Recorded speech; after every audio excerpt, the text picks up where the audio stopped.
Welcome to Champagne Problems Podcast. I am your host, Robbie Shaw. Join us as we explore mental and emotional well-being, physical optimization, and the journey to discovering your highest self. Champagne Problems is brought to you in proud partnership with Bond Buzz, the alcohol-free social spirit.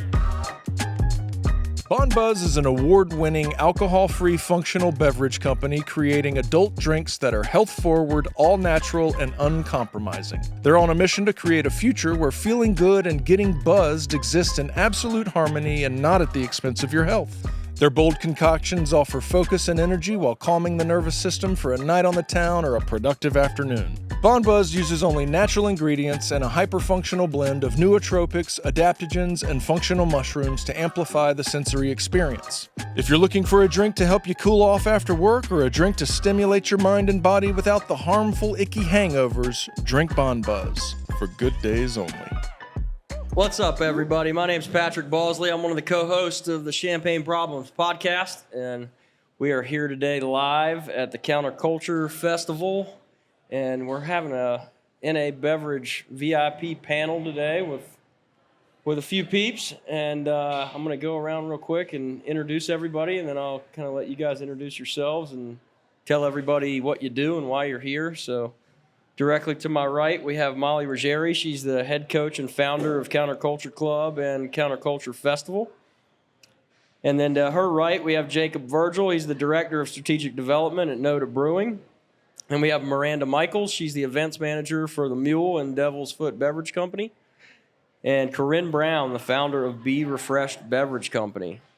So we'll start with Corinne. What are you doing here? I'm here to have some fun. No, what am I doing here? I'm actually representing 5 brands that I help represent.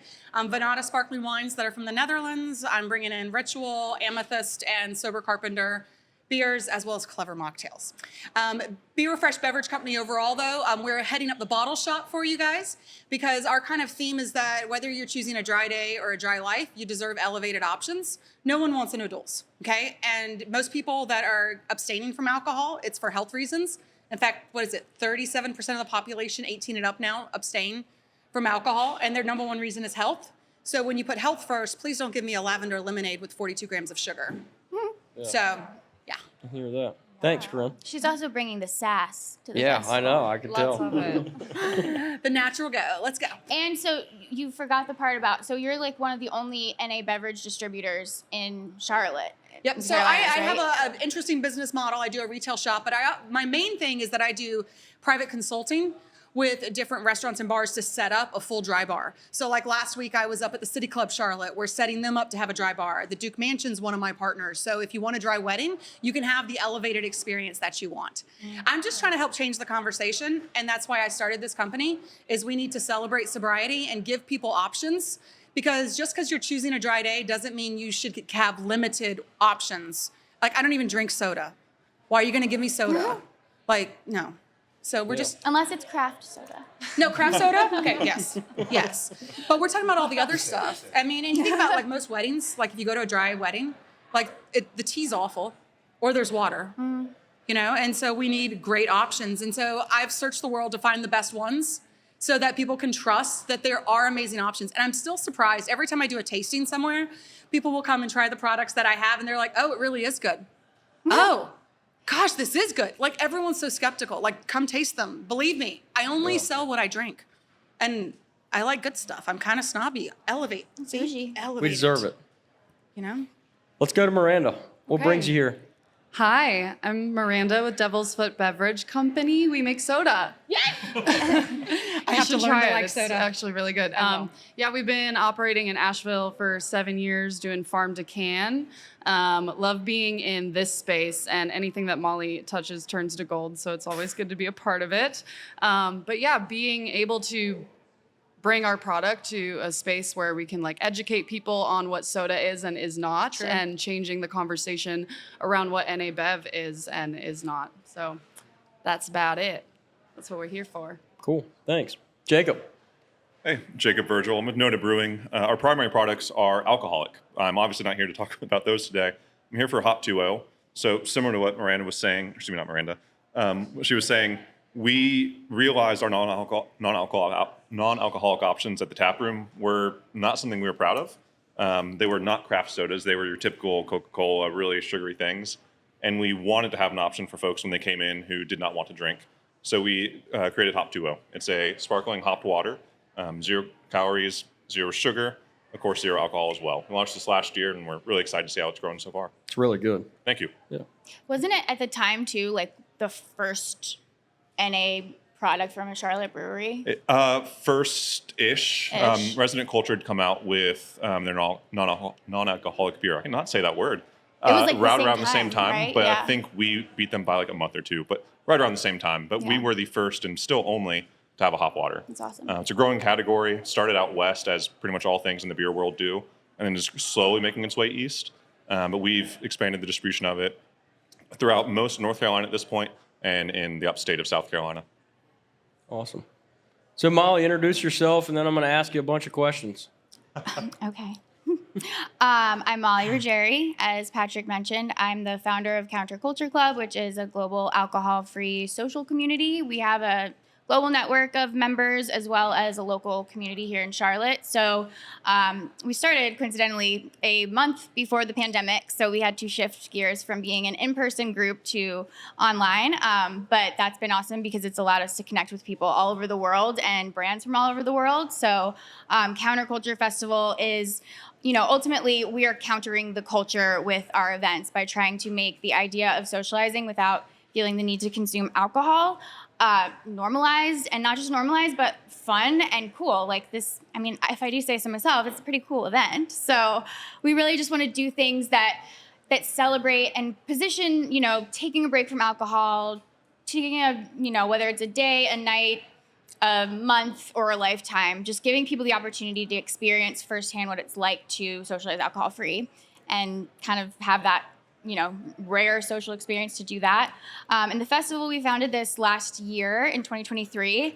And, I knew that it would be popular because there was no non-alcoholic beverage festival in the Carolinas, period. I don't think there was even one in the Southeast.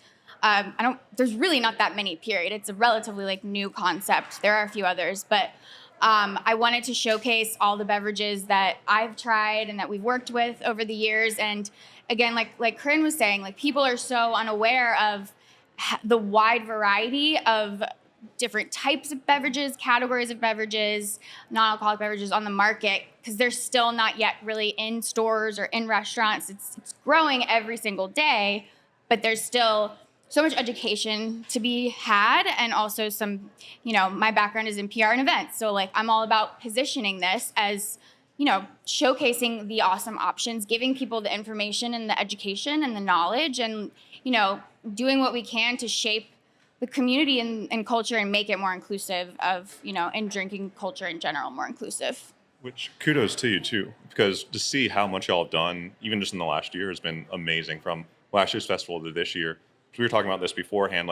There used to be such a strong stigma around not drinking, around non-alcoholic beverages, and that is slowly getting chipped away. And the work y'all are doing with festivals like this is huge. So thank you.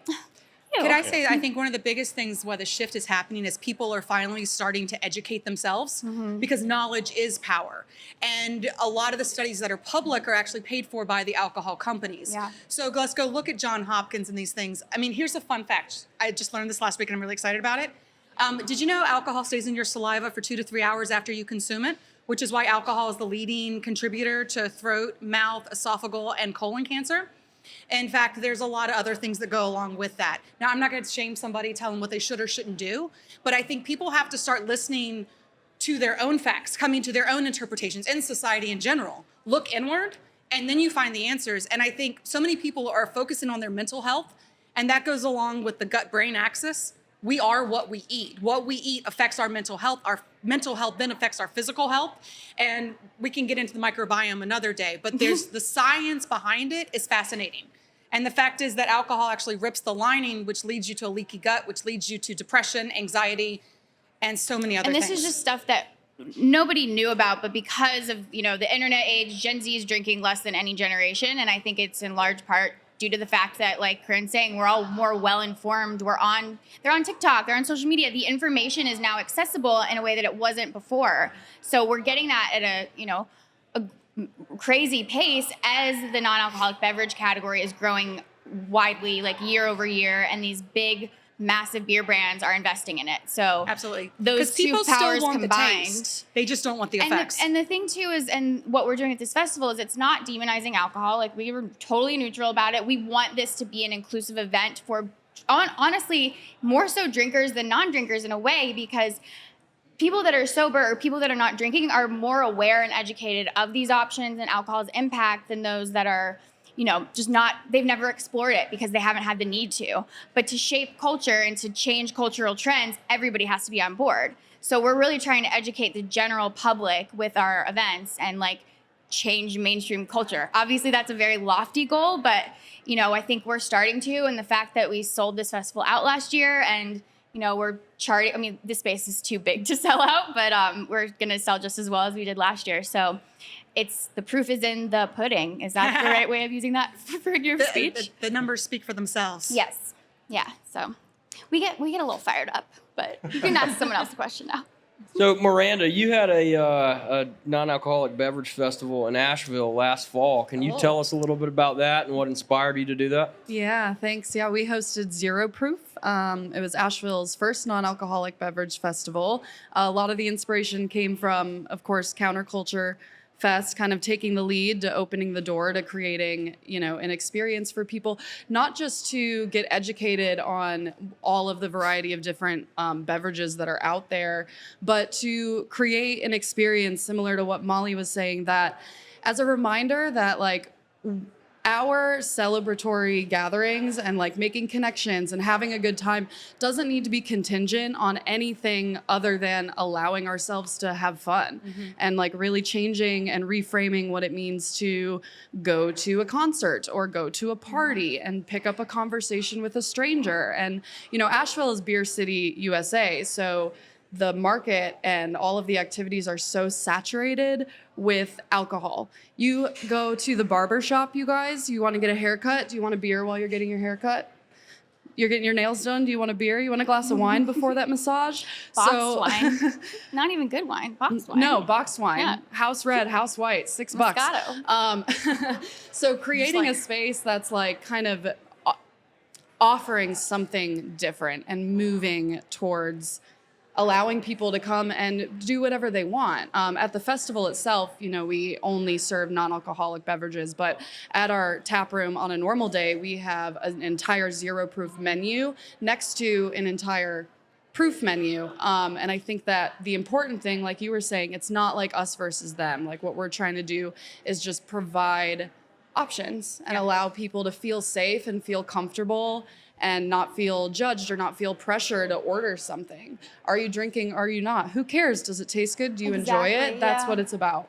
And that's such a good point too, and that's why our events, like I said, are really inclusive, and yours was as well, because it's not realistic to assume that if someone's sober, they never drink, they're just never gonna be in places where alcohol is being served. Like, they have to be in bars and breweries. Like, that is where our social culture takes place, is in conjunction with drinking. So let's make it as comfortable and enjoyable for non-drinkers and drinkers, because if there's more options, people feel more comfortable, moderating or trying something new. And it's, mentally, physically beneficial for all of us to have those options. So it's, getting rid of that stigma of like, whether or not you have a problem is irrelevant. If you want to drink something that tastes good, let's have as many options as possible. And whether or not there's alcohol in it is essentially, we want that to be irrelevant. So. And can I just say, having it on the menu is so important, what you're doing, having that, because a lot of the conversations that I have with restaurant and bars and people as well, they're not going to ask for it in a restaurant because of the stigma that it comes back to them for saying, I'm not pregnant, okay? Just because I want non-alcoholic doesn't mean you're knocked up. And I don't mean it in that type of way. But it's just, that's the stigma that women get, is it not? Like, if we're going not drinking, is that, or do you have a problem? And it's neither. It's just that I care about my health and I like mental clarity. I think it is slowly starting to change, though. Like, because influencers are doing it, celebrities are doing it, so it is almost becoming like I'm seeing a shift for sure. Like on and social if we can media. just encourage more people, though, put it on the menu, okay? Because if you put it on the menu, people will order. And it's just, don't expect them to ask for it if it's not.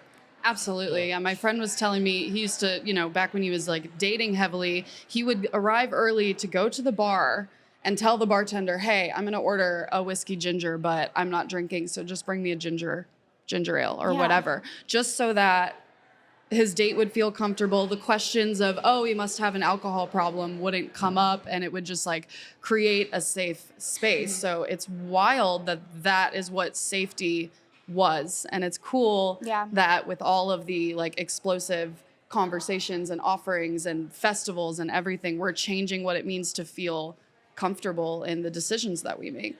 Absolutely. And that's the other thing too, is like people that don't drink are paying customers. All of these beverages are not cheap. Like people will pay a premium for a craft beverage. So it's like, it's in everyone's best interest to have more options. So that's why we're grateful for all of you guys, because, the community needs it. Yeah. It can be life-saving. So yeah, Corinne, I have a question for you. In terms of distribution and you going to talk to these restaurateurs and venues about placing alcohol-free products in their venues, what are some of the challenges that you're running into, conversations that you're having with those people?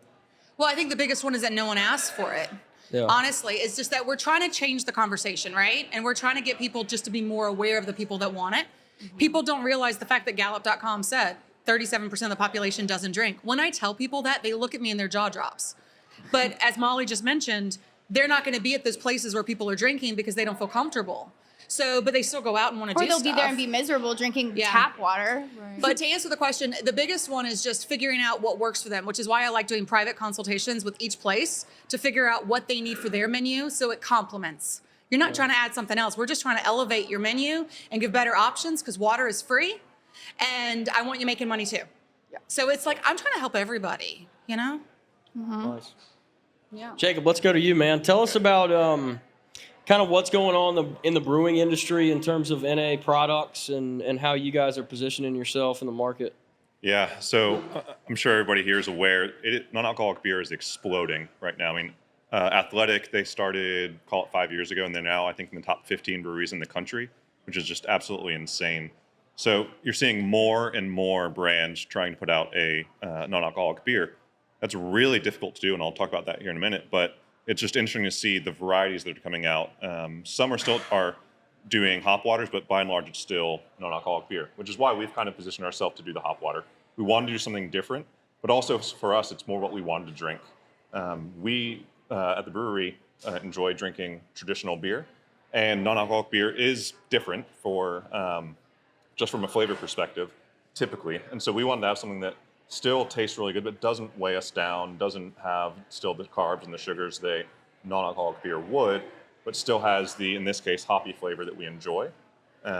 So it's just interesting to see how it's evolved. But to your point earlier, you're like, no one wants no duels.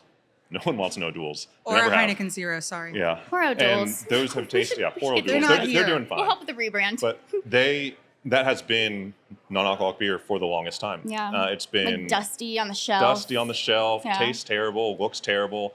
No one wants it. It's been really cool, even though we don't produce ourselves in non-alcoholic beer. It's been very cool to see the industry just develop and become a real industry of products that people actually are proud of, people actually want to drink, and they're not ashamed. Yeah, I'm having no duels tonight, whatever. So that's been really cool to see, is that it's not just this kind of sub-segment that is doing its own thing on the side. Like, it is right there with beer, beating out a lot of the other breweries and growing tremendously. Mm-hmm. So it's been fun to see. I know a lot of my vendors will talk, and being part of Noda, that most NAs actually have higher and better ingredients because the flavor matters. And so a lot of people don't recognize that if you want a premium NA, it's going to have the premium flavors. And I know everyone's different. Like the Sober Carpenter that I represent, they do an acute fermentation where they stop the brewing process, but it is a legit craft beer. And people are like, is this really beer? Yeah, it's beer. Yeah, so let's talk about that. So, I mean, there's really like 3 ways you can make a non-alcoholic beer, or really non-alcoholic anything that is a substitute, i.e. wine, spirit, etc. You can do stop it before it ferments enough to be truly alcoholic. You can run it through a very expensive de-alcohol machine. There's only a few of those in the country. Or you can use a type of yeast that just doesn't spit out alcohol. So when you create anything alcoholic, you will introduce the sugar into a yeast, and the yeast will spit out alcohol. The reason why the flavor is typically different is because alcohol serves a purpose in all those beverages. It's not just to get you drunk, it is to balance out the flavor. So in the case of beer, you have hops, you have grain, yeast, water. Grain is what you use to create those sugars to then create that alcohol. Take an IPA, for instance, those are typically a higher ABV. It's because that alcohol is needed to balance out the hops. So you take out that alcohol, all of a sudden you have this overpowering flavor, and it's very unbalanced. So people have struggled for a while to create that balance. The techniques and the processes have really gotten a lot more refined, such that they've been able to tone that in and really use higher quality products to create a higher quality end product as well.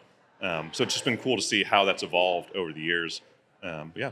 I know I want to actually go to Venada's facility because they de-alcoholize their wine, and like I just want to see it because it's expensive machines. Well, it's crazy. I mean, they like, create, I just wanna... in that case, like they create the wine in their case, and just run it through, and it strips it out. I don't really scientifically understand how that piece works. Yeah, but it's crazy. I think what Wellbeing uses reverse osmosis.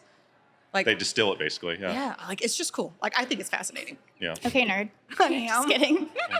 I got a question for Molly, and you've kind of answered this already, but I want you to dive a little bit deeper. In terms of consumer demographics, what do you think is driving the demand for NA beverages?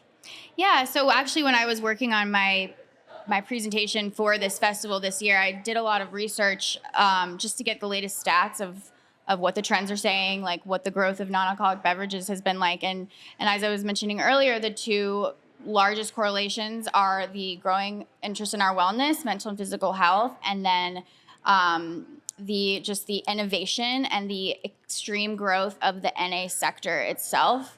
And also, I think it's this generation that is coming up. It's millennials, but Gen Z is actually, it's millennials and Gen Z like leading the charge. And I do think social media has a lot to do with it. I also feel like just looking at culture on a larger scale, it's kind of like everything that was once not cool becomes cool again, and vice versa. Like heavy drinking, like drug use, that was kind of like our parents' generation, like the boomers and Gen X, like that was partying hard was really like kind of part of another generation. And now as people are coming up and wellness and health is becoming more important, skincare routines, all this stuff, it's like you can't ignore alcohol's effect, especially when we have that information about the science. And, you know, the World Health Organization said last year, no amount of alcohol is good for us. And I think like drinking age for Gen Z is like 21%. I should have read my stats before I got here. But yeah, it's just incredible to see, and just see kind of that generation like leading the charge and like changing the narrative. And I just, from like a social perspective, it's just interesting to watch it happen because it's almost like the stigma is going the reverse. It is. My 2 teenage daughters are here helping with their friends too. They're getting Beta Club credits. I think is fantastic. But they're all like against it. They're like, I don't want that. Why do I want to do that? That just sounds awful. I heard a crazy stat. I think it was from a Gallup poll, but Gen Z, and I guess it'd be Gen Alpha, more than any other generation in history, equate drinking to smoking. Like that's the level of unhealthiness. Well, that's because the statistics are coming out that the cancers that are caused by smoking, alcohol actually leads the way in those cancers. And it's just, when you think about how we looked at cigarettes 50 years ago, I think you actually did a thing, Molly, where you talked about this too. But you think about 50 years ago, how we thought about smoking, right? Yeah, smoke when you're pregnant, smoke when you have anxiety. And then it's like, gosh, no, it's actually really bad for your health. Please don't do that.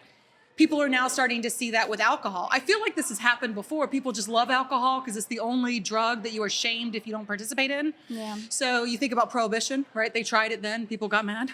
But it's like now, because I think of social media and the internet, our reach of getting facts is better. So people can actually be educated. And going back to like the products themselves, like we have High Rise here. It's CBD seltzer. They have a small amount of THC in some of their products. Like there's so many more alternatives to alcohol that don't give you a hangover, that don't make you gain a bunch of weight or like dance on a table or call your ex-boyfriend or whatever. Or, not that I've ever done any of those things, but so it's like you don't necessarily even notice you're missing it anymore because now you've got, you know, We've got drinks with adaptogens and ashwagandha and natural ingredients that give you the good feelings or reduce anxiety or do all the things we reach for alcohol for, but they don't have those compounding negative effects on your health and your energy, and ultimately do a lot of the opposite of what you reach for them for in the first place. But yeah, so it's They like you have more actually options. can stimulate anxiety inside of you. There's a new study yeah. that shows if you have an underlying disorder, alcohol can actually bring it out. In fact, if dementia runs in your Makes it family, worse. even if you don't drink heavily, if you just drink consistently, you are more likely to have Alzheimer's and dementia if it runs in your family. Same thing with mental illnesses like anxiety and depression. So you don't have to be a heavy drinker. It's just a consistent drinker, and you have now made those chances higher for yourself. It's scary stuff. Molly, I got one more question for you, and then I have one that's going to wrap us up for everybody. But how has digital marketing and social media played a role in the NA movement? Yeah, I think it's played a massive role. The first thing that comes to mind for me is like Katy Perry has an NA beverage brand now. Blake Lively has one. So many celebrities are coming out and saying they stopped drinking. And they're also, importantly, they're saying it's not because they're an alcoholic. It's not because they're going to AA. They're not swearing alcohol off forever. It's not this black and white lifestyle or decision that we've kind of been trained to believe in. So they're normalizing on like a large scale. And then the conversation just in the community, as we're more social online, people are sharing more, and as they share more, other people feel more comfortable sharing more. Like when I started my whole process with quitting drinking at 27, I went online to meet people because I couldn't find community that I resonated with in Charlotte. And I started writing because writing is something that, I do and I'm passionate about, to share my experience. And through that, I created this like global network of writers and friends and influencers, and like met all these incredible people by sharing on social media, like just sharing my experience. And I think a lot of us have had that as well. You'll have people come out of the woodwork that you maybe never even knew like at all, like people from high school years later that are like, thank you so much for talking about this. So I think the chatter and the conversation is just, it's not like it's a new thing that people have struggled with alcohol, but it's a new thing that people are talking about it. And the more we talk about it, the more normal it feels. Awesome. Got one more question that I'd like everybody to answer. We only have about 8 minutes left, so if you could keep it brief, 90 seconds, 2 minutes. But could each of you, and we'll start with Corinne, could each of you share a personal story or experience that like really highlights how the non-alcoholic movement has impacted your life or your business? Well, my kids like me again. So I think that's a really big one. I mean, I think a lot of us, mental health is a big thing. And I think that's where the NA movement is really big for me, is that numbing is not the answer. Mommy does not need a sippy cup. Mommy needs to deal. Mommy needs to feel. And that we have to show our children and the next generation what good coping mechanisms are. And we can't do that if we are clouded ourselves. So I love the NA movement because it is celebrating people to look inward, to be true to themselves, and to have that awareness where you have to learn your feelings to deal with your feelings, and not being clouded, having other options that are normalized around allows us, I think, to break through so we truly can evolve. Awesome. What about you, Miranda? Yeah, I was actually first introduced to the NA realm and world when I was planning the Zero Proof Festival, because a lot of conversations around this had come through in our meetings, and we were like, all right, let's do this festival. I had no touch to everything that was available. And so as I'm getting all of these products delivered, at the end of the days, rather than sitting at the bar and having a beer, I'm like trying this great canned NA cocktail, or like tasting all of these spirits. And what I realized was like, oh yeah, I'm not drinking for the intoxication. I'm drinking for the flavor and for the tasting experience. And because I want to pair it with great food, and I want to create an experience for myself that at the end of the day, I made this like delicious thing that I'm going to reward myself and sit down and enjoy it. And it changed the conversation in my own head around why am I drinking? What is driving me to reach for this beverage? Is it to decompress? Is it to celebrate? Or is it just really to have the flavor? And realizing that the flavor is available in so many other ways, like it made a shift, and it really changed my relationship with alcohol and non-alcoholic beverages. So super cool. Awesome. Such a good, like, that is such a good case study of what we're doing with this festival. Or, sorry, I don't want to Yeah. take you you're on a good. spot. But yeah, I mean, like, you never would have known about that had you not worked on that event. Yeah, for me, it was called a handful of years ago when my closest friends told us that she was struggling with addiction and going through recovery, and working at and running a brewery. That was obviously not a conflict, but it made me take a step back and realize, okay, we need to change the way we're doing some of our things with our friendship, making sure I'm not taking you to places that you feel unsafe, uncomfortable. And in doing so, I realized, oh, where we spend time, where our place of business is not as inclusive as we thought it was. At Noda Brewing, we very much focus on being an inclusive space for everybody. We did not realize that we were unintentionally excluding a pretty important segment of the population. And until that moment happened for me, it was like, oh, these sodas, it's embarrassing to say, these juice boxes, yeah, of course, somebody's not going to want those. So we started offering more products and then creating one ourselves, trying to be truly a more inclusive space. And it's been awesome to see people come out of the woodworks and be like, we've wanted to come here. We used to love coming here. Now we can again. Thank you. We have this. Or even if they're not struggling with addiction, it's just like, hey, I'm trying to be healthier this month. Or I'm pregnant. My wife and I just had a child. And she was like, thank you for allowing us to now have something I can drink beyond just soda, tea, whatever, like you said. It's just, there were so many options out there that weren't good enough. And so we wanted to make one that was good enough so that we could truly be the inclusive space we were trying to be for folks. I think of equal rights. It's not just about equal rights with men and women. It's equal rights in your drinks too. Yeah. You know? Yeah, it's like, it's not an us versus them thing. It's like everyone, drinking is default. So if you don't have a reason to question your relationship with alcohol, you don't have a quote unquote, again, problem, you're probably not going to question it. But if you have the opportunity to have something different, that is, you're going to have your mind blown moment like Miranda did. So yeah. And then what was the question again? So how has the NA movement impacted your life? Yes. So in general, I think going into like NA and drinking culture in general, what I've learned through this experience and through putting on these events and stuff, I'm like an introvert, and I used to drink for social anxiety. I used to drink to date and have fun, and I thought that alcohol made me more free and made me more myself, but it was only when I stopped drinking and took a break from alcohol that I had to learn how to naturally cultivate those skills rather than outsourcing them to alcohol. So I think like the NA movement has impacted me on a personal level in just like the challenges to my own ingrained beliefs and like breaking my own misconceptions, which has completely changed like who I am as a person. Like I never would have started my own business, or like I used to shake and like my voice cracked, like I couldn't public speak like just a couple years ago, like when I was working in New York and like PR. But it was because I stopped drinking and started partaking in NA stuff and socializing and going out and putting myself in those situations that I was able to change my own perceptions, and that changed my life. We all have the power within ourselves. Unfortunately, people think they need stuff. You don't.